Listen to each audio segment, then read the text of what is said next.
This is Dave Meltzer with Entrepreneurs, the Playbook. I am so excited. This is one of my new favorite superstars. James Maslow, man, I was talking about it. You are in my frequency. You're in my neighborhood. So welcome to the Playbook, the new neighborhood that you're always welcome to. Oh, I appreciate it, man. No, it's so great to see you.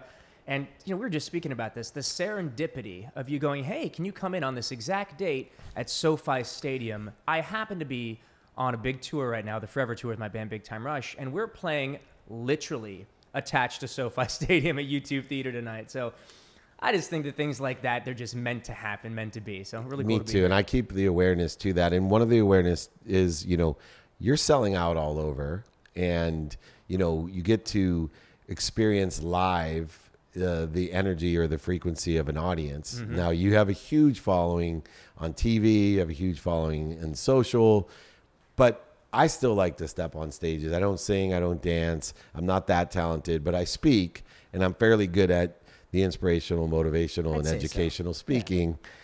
But there's nothing like standing on a stage. There isn't. And what do you like about it?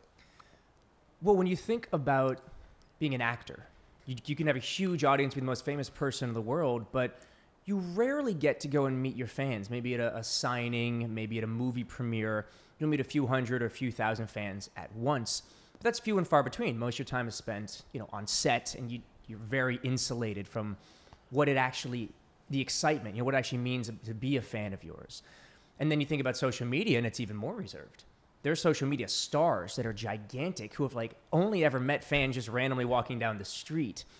Most people in those categories will never really understand what it's like to be a musician or a motivational speaker like you. Anybody who gets to go out there and stand on stage in front of a live audience, whether it's 500 people or 50,000 people, there's nothing that can replicate that physical energy. He said the frequency of an audience beaming at you, screaming at you, singing with you, dancing with you. It's quite literally addicting. It's so much fun, and I wouldn't trade any moment on stage for anything. I'm going to bring up a word that I think of when I met you, and I keep on coming back to it as I get to know you better, and it's called appreciation. Not just in the gracious sense of appreciation, meaning you're a very blessed person and a very grateful person as I get to know you more and more, but you also are an appreciative person, meaning that you add value to everything and everywhere that you go. And I don't think that a lot of people are appreciators anymore. I think a lot of people, because of the social aspects, especially in the sports and entertainment industry, that we've lost perspective. I'll have my team even, we do a video and they're like, oh, it didn't do well. It only got 44,000 views. And I'm like, in my head, I thank God. I literally... How many people would love to have 44,000 views? Yeah, this stadium behind me. Do you know what it would be like for 44,000 people for me to stand on this balcony and say something? It would be such a thrill. How long have you had that appreciator mentality? And as you get bigger and bigger, which you will, I promise. I've been in this game a long time. I know the guys. Coach Morrow was here with me, the Saints and the Indy coach, and I just knew when I met him the first time how big he was going to be as a coach. How do you maintain the appreciator mindset of adding value to everywhere you go and appreciating how blessed you are? There's so many reasons at this point. It's really just natural habit, but it started with a conscious decision, which is when I was a young man, I remember looking around and seeing people. I'm like, hey, I love this aspect of them, from my own father to other celebrities I met. And I kind of started thinking, hey, I want to become this type of person. I'm going to take that bit of them. Oh, that comedy from this actor. Oh, that charisma from this random person I'm just meeting. But that's how it is, right? And I think over time, you become that person that you strive to be. And you're taking bits and pieces of your experience. If you're not cognizant about it, you're doing it anyways, right? That's how we develop and evolve. Whoever you're around, you're going to mimic them, unconsciously. But I was conscious of it. And another thing that I was very conscious of is that the A-list people I got to meet. I hate ABC to say it, but just as the most famous you must people. have heard my 12-year-old son call me a D-lister, so you were embarrassed to say A, B, C, D. That's right. I've been called worse. That's why I don't like that list. Yeah, I like it. Cuts close to the heart. But no, the biggest of the big, the unarguably most famous people in the world generally are the most normal, the nicest. Speaking about appreciation and gratitude, they'll sit there and give you their time as much as they can offer Whereas some of the people I'm like, oh, I kind of heard of that person. They're acting like this gigantic diva. And it's strange. I think that you mentioned, sports, athletes, even, singers and actors. In these industries, maybe there used to be this concept of if you act like you're the biggest star in the world, in the room, you'll become that. Or if you act entitled, you're going to receive it. And I just so wildly disagree. Yeah. Like word spreads faster than it ever has. People want to work with nice people. So just don't be a dick. It's so much easier to just That's the name be of my nice. next book, man. That should be. Don't do business with dicks. I swear to God. I swear. It. That's the name of my next book. So there you go. You're proving my point right now. People want to work with people that are easy to get along with and just show up. I mean, half the freaking battle in any job you do is showing up, being present, and doing the work. Even if you're not the greatest, if you're there early every day, if you're nice to be around, that's going to go a lot further than the princess diva over here. And to get there, you have to be prepared. Another P word for you. And, you're someone that has put in the time, the repetitions, and the practice of your art. And I joke around that today's entrepreneur is much like a musician or an actor in the past in several ways. One, people actually want to take pictures with you, have your autograph. Yeah. You can have a social following. But more importantly, when you used to tell someone you were an entrepreneur or used to tell someone you're an actor or a singer, that meant you worked at the diner, right? Oh, yeah. I mean, in LA, that might still be true in some places. But, right. But all of those industries, all of those careers and all those jobs have a lot of rejection. Entrepreneurs, musicians, and actors have to understand rejection, denial, and it's just part of the process. Absolutely. And, for you, there's beyond being nice now that you've gotten there and being kind to your future self by being there early and treating people as they should be treated. There's a lot of rejection. There is a lot of what other people think you should do. One of the hardest parts about rejection, James, in our space, when I say our space, I mean actors, entertainers, or entrepreneurs, is that there's so much rejection and the people close to us don't want us to get hurt. So as we receive more rejection, they're telling us to not do it anymore. And you've had to face that, I'm sure, early in your life because you were involved in show business so early. How have you been able not only to deal with the rejection, but with the people who love us most, their opinion of protecting you from that rejection? I mean, it's easy to look at the statistics and go, I don't want my kid or I don't want my friend to become the most likely scenario of failure in this. You try for your entire life and it doesn't work out because that's most people's story, unfortunately. But you know what though? My mindset as a kid was, is that really any different in any other industry? If you want to be the top percentile in sales, in really any industry, as an attorney, as a doctor, you want to be the absolute best. The chances of that statistically are probably damn similar to that of an actor, a singer, an entrepreneur, whatever it is. That's how I've always thought about it. I'm like, okay, so if you're going to discourage me from doing this, why am I going to have any confidence to be successful in anything else? So it goes back to, if you don't believe in yourself, nobody's going to believe in you. So it really has to start with you believing in yourself and going out there and continuing to do so. Because the truth is, eventually other people will take notice and kind of start believing as well. And I like this question. I don't ask it that often.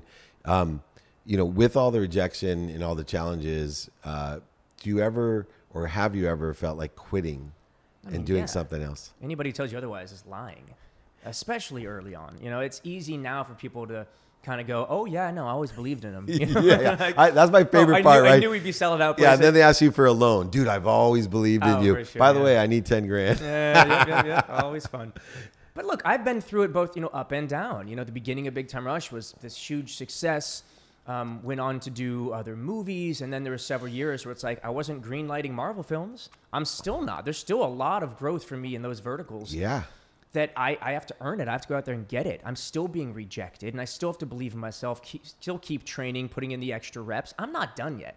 In fact, in my mind, I'm really just a kind of chapter 2, and I plan on writing a very long book. Nice. So it's an everlasting journey. It's part of the journey. You don't just make it and then life is easy. The people who continue to sustain, have longevity in this business, they're working their asses off. It might be a little easier to get in certain doors. They've earned it. but they're still calling. They're still walking through their stores, and they're still showing up prepared, doing their job great. So I'm just grateful to be in a position where I'm actually at chapter 2, and I can see chapter 3, 4, and 5 and beyond, but I got to go out there and make them happen. And to get to chapter 2, and I've seen this as an agent, as a marketer, and as my own brand, to get to chapter 2, we needed a lot of help. Sure. And what I find, and I transition a lot of professional athletes into the business world, a lot of actors into the business world. And one of my favorite things is when they come and like, well, I don't understand, Mr. Meltzer. Why do I need a business coach? And I'll say, dude, since you've been 5, you've had a coach to make you the best and bring the best out of you in your sport or your profession. Why do you think it would be any different in business? Do you still have mentors and coaches for your career? Absolutely. And when it comes to business, I've only recently started realizing exactly what you said. I mean, that's a huge part of the reason why I was excited to come here Thank you. and keep getting to chat with you and learn from you. You know, it's easy to get so preoccupied with what you're doing and the way in which you're earning your first bit of money. And for me, that's singing and acting. And, you know, I've done some good deals in real estate and I've done some interesting investments, but it's never been a priority. And in the last couple of years, I've looked around to some of my friends, a lot of times older friends who have been extremely successful. I've realized, like, hey, I've just been buddies with this person for a while, but like, Mike O'Hearn, how did you get here? You know, and he's been like an uncle of mine for a long time.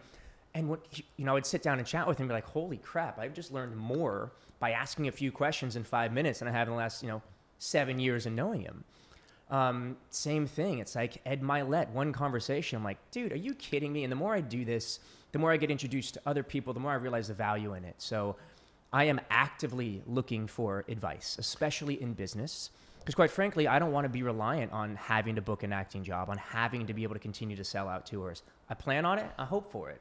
But I don't want to have to rely on it. So I'm extremely intrigued to continue to learn about business and ancillary businesses and other things that I still enjoy that can, keep me living a very comfortable life without the enormous stress of what if I get into a motorcycle accident, God forbid? What Cancel. if, my entire business is myself, and if I can't show up and perform, there's a problem. So I got to think, 32 now, I'm starting to think about the long game, be smart about it. That's awesome. And that's why I love having you on here as well. And, why Ed Milet, myself, and many others, really enjoy meeting with younger people so that you don't have to pay the dummy tax, that we can give you an MBA in a day to help facilitate and also build other relationships that we've been able to build over the years that can accelerate and give you that security. One of my mentors, a famous thought leader, I was on a TV show called The World's Greatest Motivators with him, Bob Proctor. Have you ever heard of Bob Proctor? But it was interesting as you're explaining, having the security of other things.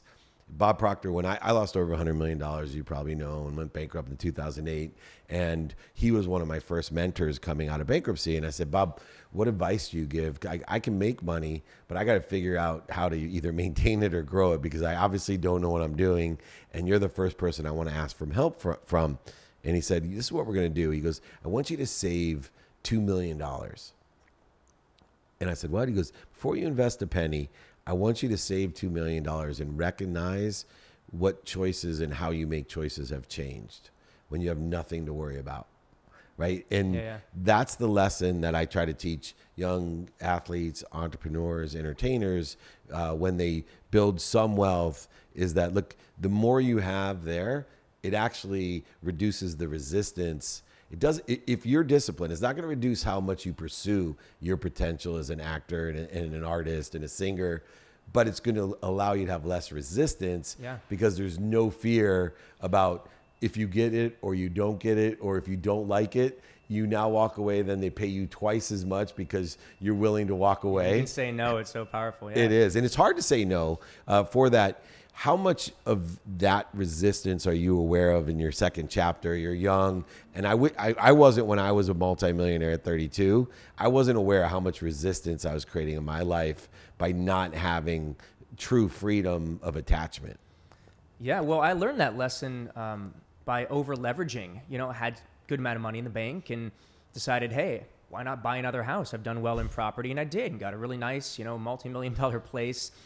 That even when they became rentals, and I just realized, wait a second. I've made all this money, but why is my business manager saying I shouldn't fly business on this trip? When then I look at my accounts, I'm like, I'm kind of cash poor. You know, like Yeah. I have all these assets, but I'm stressed about things that I shouldn't be stressed about.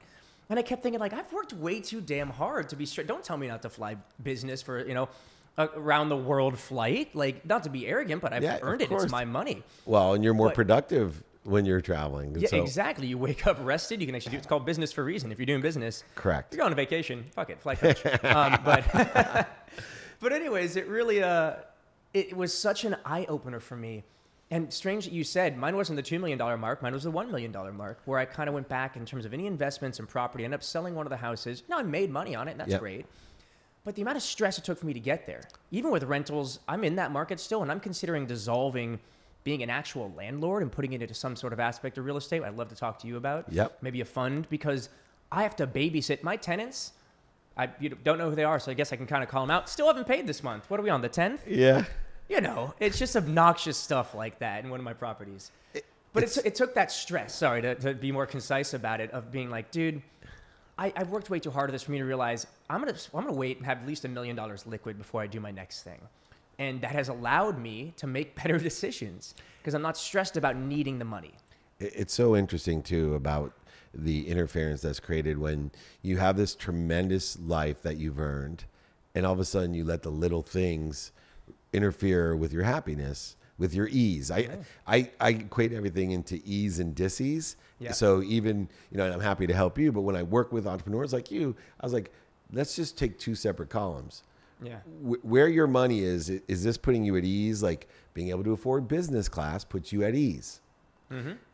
Worried about putting yourself in business class puts you at dis-ease. Or having to fly coach. Right. Yeah. And you know, not to be arrogant about it, but it's like, wait a second, I know I've made enough that I should be able to do this. It's easy to just. Well, I had a poor man's mentality, and my wife literally had to force me. You know, I used to joke around, I'm the ultimate traveler. I got a long torso and no legs. Mm-hmm. And I'm only 5'7" anyway. So I'm like, oh, don't worry, I can just fly coach. You know, and my wife finally said to me, Dave, if we don't fly first class, our kids will. You know, so make your choice. Right. Yeah. I love that. But again, I still will. But shorter flights, like yeah, of course. I didn't grow up with money, and I don't have a safety net and a trust fund, and so like I'm still pretty acutely aware of wasting money is silly. Because back to your point about even when you were talking about not being gracious, what's the word you used? So appreciative. Appreciative. Yeah, being an appreciator, adding value to everything you do. Yeah. But that also got me thinking about just appreciation in general. Thinking about that compound interest of being a nice person, that compound interest actually of your money. The more I read about it, the more I look at stocks and investment, and it's like 95% of these hedge funds don't beat the market. So you can be a better investor by just being patient and not spending your money and letting it grow. Yeah. It's one of the lessons I'm learning. And that really is a big differentiator between rich people. There's a lot of rich people. You're driving a Porsche, you got to have enough money to finance it at least, right? You're probably rich. And hopefully make the payment. But then wealthy people, it's entirely different. Wealthy people are rich people who didn't spend as much as the rich people who are now poor people. Yeah, it's such a small difference. And I've been both. So yeah, I get it. And last thing real quick, we started with your frequency is your neighborhood. And, you know, I'm blessed to have you in my neighborhood. And it's amazing.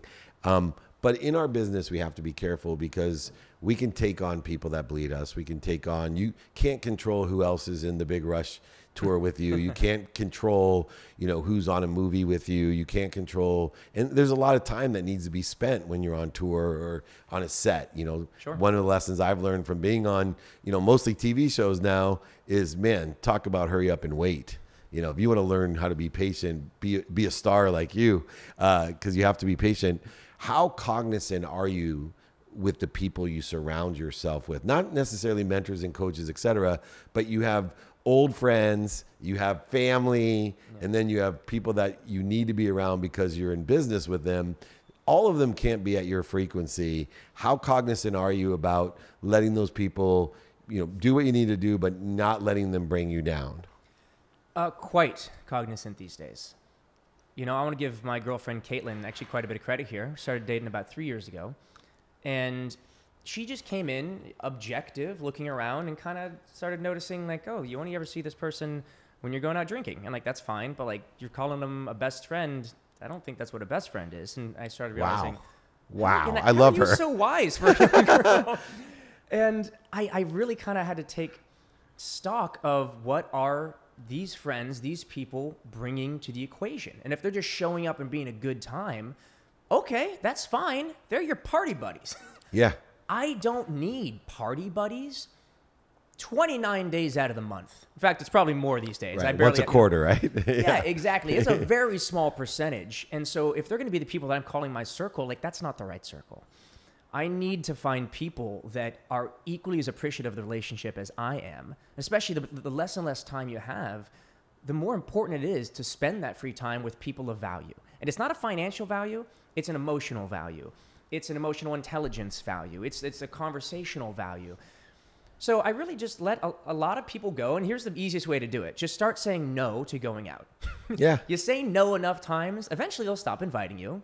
And if that's all they were doing in the first place, then let them go. It's cathartic. It's the easiest way. And now the friends that I have in my circle, it's small, but I love each and every one of them. I know them better. We have real conversations. We spend real time together. And it's just, I don't know. It's taken me a while, and we're still weeding through some, but I'm really, really blessed that she helped me figure some of that out.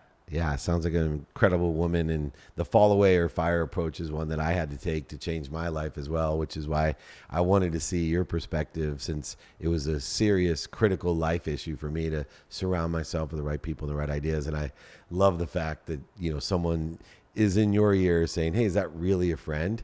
And I used to, want everyone to love me and to please. And so my wife would tell me, if they're mad at you, then they're not really your friend. If they're getting mad at you because you're not going to get high or drink or, have bad behavior, they're really not your friend, are they? And it just really struck me.